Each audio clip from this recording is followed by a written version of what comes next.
clearing firms they handle what we call the back office operations. Once a trade is entered into, they're the ones that carry out the trade. They handle the receipt of funds, the delivery of securities, and the confirmation that the trade is complete. The question is, what happens if the investor is engaged in some type of wrongdoing? In this case, the investor is the hedge fund Bayou. And if the broker knows of this wrongdoing, there are certain obligations that it has to stop the wrongdoing. Well, what makes this particular case interesting is, well, procedurally, first you had an arbitration ruling which has held Goldman Sachs liable. Right? The theory under which they're being held liable is pretty much predicated on the fact that there's some indications that Goldman was actually aware that there was something wrong at Bayou with regards to their trading strategies. In this case, it was a Ponzi scheme. Now, when there's actual knowledge of wrongdoing, then there is the ultimate anti-fraud liability rules that apply, what we call Rule 10b-5.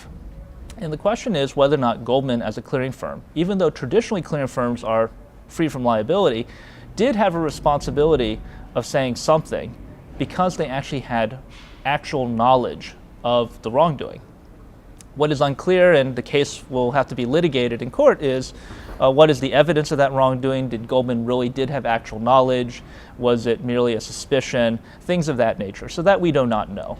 But if the facts indicate that Goldman knew there was something going on at Bayou, they had direct contact with Bayou, then I think there's actually a true risk of liability. It does have broader implications because traditionally clearing firms do not have any obligations to monitor the activities of their clients. They are free of liability. It's their service providers. If with any type of decision where a clearing firm is found to be held liable, and in this case I believe Goldman Sachs it's over $20 million in liability, suddenly every firm that provides these types of clearing services will be very frightened that they too may be found liable. They'll have to invest more in compliance activities. They'll have to spend more on monitoring what their investors are doing. And this in turn will raise the costs of providing clearance services. Clearance services is a highly profitable part of the industry. It's a relatively straightforward activity that they're handling, but they get to charge a nice fee for it.